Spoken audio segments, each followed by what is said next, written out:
estar junto, andar junto, bater no seu ombro, dar beijinho e abraço, te conhece de verdade. Às vezes uma pessoa que está mais distante de você te conhece melhor que aquele que está na sua casa. Que às vezes não conversa, que às vezes não partilha, que às vezes não abre o coração, somente te julga, mas sem saber de fato quem você é. Então, com certeza, perto da intriga de Jesus, vocês caminham comigo, vocês estão sempre comigo. Quem que eu sou para vocês? E somente um. No meio deles responderam quem de fato ele era Pedro. Tu és o Messias, o Filho de Deus que devia vir a este mundo. E aí eu pergunto para vocês hoje, quem é Jesus para você, meu irmão? Quem é Jesus para você, minha irmã? Se eu perguntasse para vocês hoje, com certeza, milhares de respostas iriam surgir do coração e da vida de vocês. Você perguntaria, mas de fato você conhece? De fato Jesus é amor, você vive esse amor na sua vida? Jesus é perdão, você vive esse perdão? Jesus é paz, você vive esta paz? Porque conhecer, estar juntos, nem sempre significa conhecer.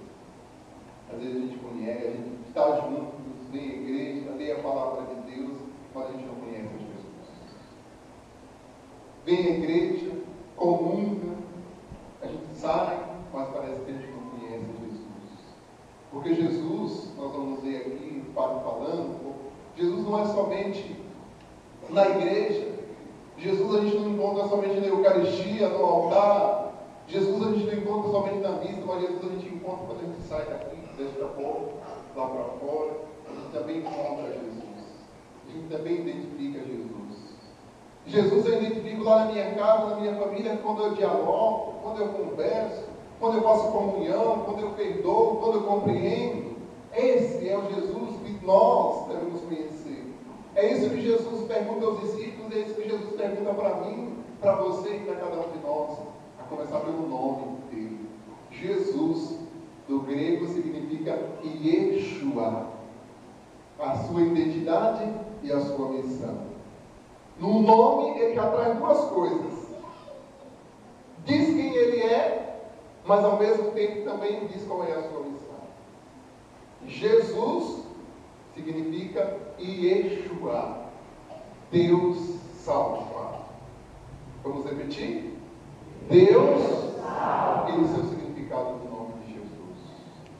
E nesse significado, ele já diz quem ele é e diz qual é a missão que ele vem realizar. Tanto é que quando o anjo apareceu a Nossa Senhora para dizer que ela ficaria grávida, ela disse, olha, o nome desse menino vai ser Emanuel, que significa Deus conosco.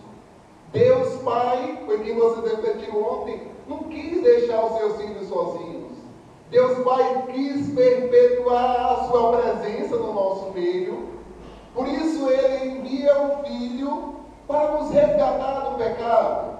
Ele envia o Filho para nos salvar. E o nome do Filho é a missão que ele vai realizar. Que bonito. Então, isso também é muito forte na Sagrada Escritura. Cada pessoa na Sagrada Escritura traz um nome e já é a missão também que ele vai realizar. Por isso o nome, nosso nome é importante. Às vezes a gente chama as pessoas pelo apelido, mas nós não devemos ser reconhecidos pelo apelido, nós devemos ser reconhecidos pelo nome. Porque o nome fala quem você é. O nome traz sua história. O nome traz sua missão, a missão que Deus confiou a você, que não pode ninguém realizar. Mas eu não gosto do meu nome, Padre, porque é Tibúcia. É o nome mais horrível que eu já vi no fim da terra, no mundo. Mas é Tibúcia, não tem como mudar. Não é? E tem gente que tem vergonha do nome. Pergunta como é que é o seu nome. Inventa outro nome, mas não diz o nome verdadeiro. O nome é importante. Então Jesus, ele já traz o nome que ele vai realizar. E ele realiza a missão que o Pai o confiou. Jesus veio para salvar, Jesus veio para resgatar, Jesus veio para libertar. Tudo é que no meio onde ele andava, por onde ele andava, essa era a missão que ele realizava. Jesus, eu tive a graça de ir no ano passado visitar a terra de Jesus, Jerusalém. Não é? Eu andei em todos aqueles lugares, Nazaré, toda a casa, Mar da Galileia, onde ele passou, onde ele curou, onde ele realizou milagres, onde ele anunciou o Evangelho, onde ele multiplicou os pães. E é bonito de ver Porque Jesus, ele vem para devolver a dignidade que as pessoas perderam. Jesus vem para devolver ao ser humano aquilo que o ser humano perdeu: a esperança, o amor, a fé, a confiança, a alegria.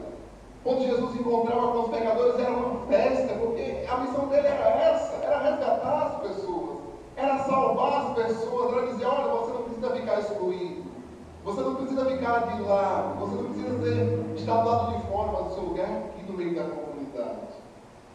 Eu vim para unir, eu vim para salvar, eu vim para libertar, eu vim para curar. E aí, Jesus conhecia somente no olhar. Jesus saía e olhava, e ele reconhecia pelo olhar a necessidade de cada pessoa. Ele reconhecia no olhar o que a pessoa sentia, o que a pessoa precisava. E aí, a partir daquilo, ele contava uma parábola, ele contava uma história. A história era para quê? Para tentar trazer de volta as pessoas. A história do filho pródigo, por exemplo, quando ele conta que o filho pediu a herança, foi embora, deixou tudo, abandonou o pai, deu o pai como morto, e depois ele conta: não, o filho volta, e a alegria é do pai em festejar, em se alegrar, porque o filho volta com vida. E o que Jesus fala no Evangelho de São João? Eu vim para que todos tenham vida, e vida em abundância. Esta foi a pregação do Filho. Essa foi a pregação do Messias. É outro nome. Jesus significa o quê? Jesus significa o quê? Olha, vamos acordar, hein? Estou dormindo. Não pode dar uva. E o segundo nome, Cristo. Cristo, Jesus Cristo. Cristo significa ungido. Messias, ungido. Aquele que é ungido de quem? Ungido de Deus. Ungido de Deus para ungir a humanidade, para salvar a humanidade. Por isso, Jesus Cristo. Cristo como se fosse um sobrenome de Jesus.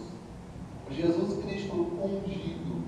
Por isso, todos nós, no dia do nosso batismo, somos o quê? Todos nós, no dia do nosso batismo, fomos? Então, nós somos um outro Cristo, porque nós também fomos ungidos. Nós também somos chamados, neste mundo, na igreja, a ser outro Cristo. A apresentar este mundo, por isso que o Padre disse que a gente precisa apresentar este mundo, quando sai da igreja, quem de fato nós somos. Conhecendo a Jesus, partilhando da sua mesa, da sua palavra, quando saímos aqui, nós temos que continuar a nossa missão de ser ungido, de ser Jesus na vida das pessoas, de ser Cristo na vida das pessoas.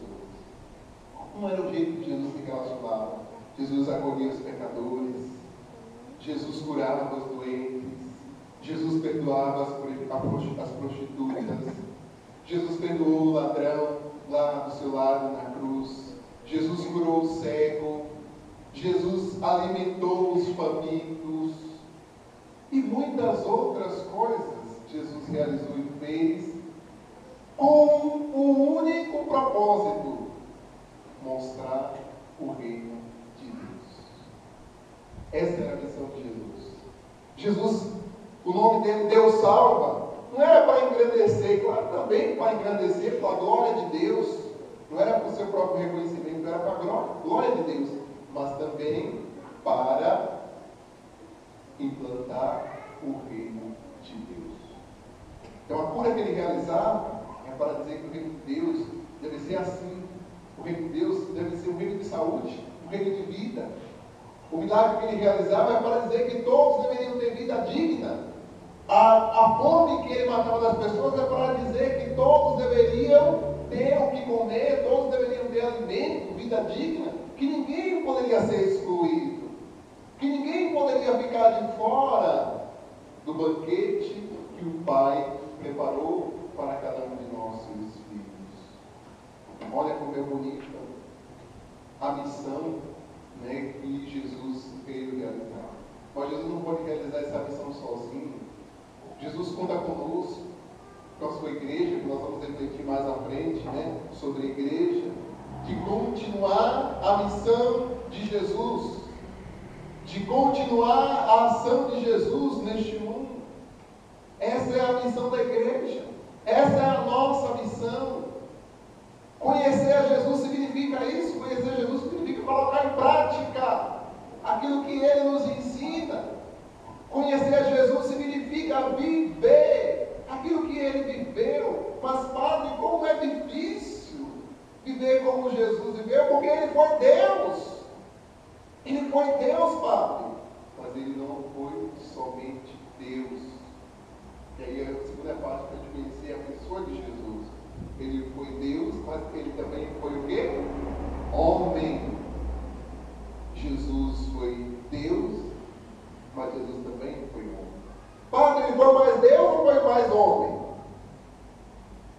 O que você me responde? Não. O padre perguntando se Ele foi mais Deus ou se Ele foi mais homem. Errado. Ele foi homem e Deus. Não tem como distinguir se Ele foi mais homem. Ele veio, Ele assumiu, nos diz a palavra de Deus, que Ele nasceu de quem? Da Virgem Maria. Alguém tinha que assumir a condição humana de Deus. Alguém tinha que assumir a condição humana de Deus. Deus se fez homem para dizer que a nossa humanidade é importante. Deus quis vir ao nosso encontro. Deus quis vir ao nosso encontro por meio de Jesus, por ser de uma família, para dizer que a família é importante, que a humanidade é importante. Mas nós temos um grande pecado. A gente valoriza às vezes muito a divindade e esquece da humanidade, esquece do ser humano. É por isso que a gente não respeita hoje o ser humano, por isso que a gente não respeita o nosso corpo, por isso que a gente mata as pessoas, porque desvaloriza o humano. E Deus valorizou o humano, por isso que Ele se encarnou, por isso que Ele assumiu a nossa condição humana. Quando a gente diz assim, o seu corpo não é seu, mas o seu corpo é templo de Deus, é templo onde habita Deus. Por isso que Jesus veio ao nosso meio, ao nosso encontro por meio do ser humano, é para dizer que nós somos importantes. Por isso Jesus foi Deus e homem. Não foi menos homem e mais Deus. E não foi mais Deus e menos homem, mas Ele foi homem e Deus. Aquele grito lá, Senhor, Pai, por que me abandonaste? É o grito de Jesus, homem e Deus, que morre na cruz. Jesus que chora quando Lázaro morreu. Quem já viu Deus chorar? Jesus que chora. Jesus que come, que bebe. Quem já viu Deus beber e comer? Então é humano também. É o todo. Às vezes a gente valoriza, eu não gosto, isso aqui é uma particularidade do padre.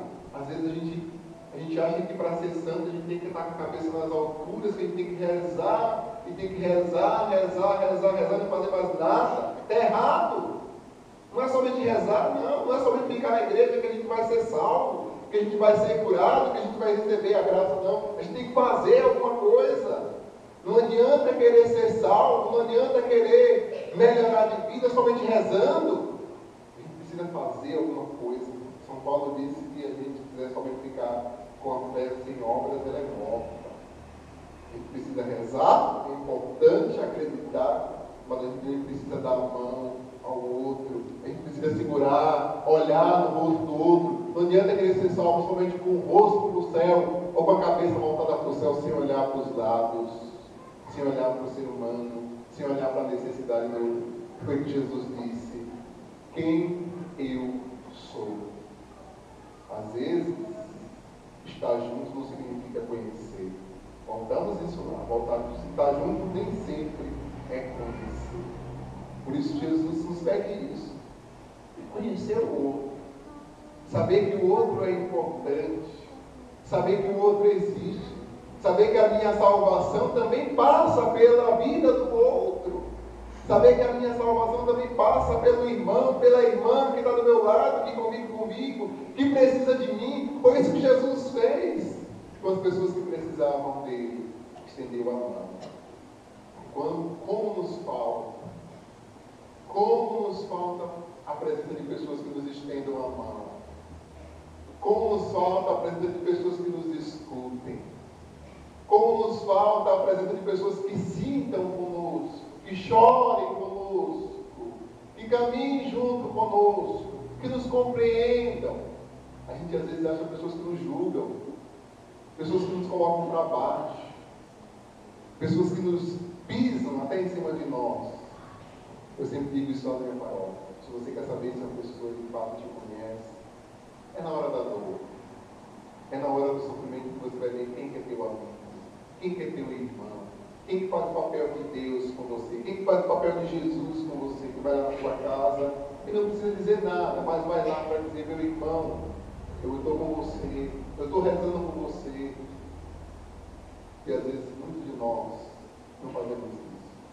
Muitos de nós não conhecemos a pessoa de Jesus no outro que sofre, a pessoa de Jesus no outro que chora, a presença de Jesus no outro que tem fome, que tem sede, que sente a necessidade de uma palavra na hora da doença, na hora da morte, na hora da aprovação, na hora da dor. Eu digo lá na minha palavra assim: gente, tira o som da igreja que eu vou falar uma coisa bem baixinha para vocês, para que ninguém que esteja lá fora escute. Os nossos irmãos evangélicos estão 10 a 0 em nós nisso. Ficou doente o irmão, tem 10 em cima dele rezando, tem 10 em cima dele lá dizendo: você precisa de alguma coisa, o que você necessita, o que você precisa. Padre, eu fiquei doente e ninguém da igreja foi me visitar. Padre, eu fiquei doente e ninguém da igreja. Estou falando baixo para que nossos irmãos da paróquia escutem, viu? Eu faço a mesma coisa que eu faço na minha paróquia. Padre, eu fiquei tantos domingos sem a missa, ninguém apareceu na minha casa para perguntar nem se eu tinha morrido. Então, de 10 a 0 na gente isso. Dona fulana, você não sabe, tem feito isso e aquilo. Sai com o guarda-chuva aberto no sol e entra com o guarda-chuva fechado na chuva. E por aí vai. Louvado seja nosso Senhor Jesus Cristo.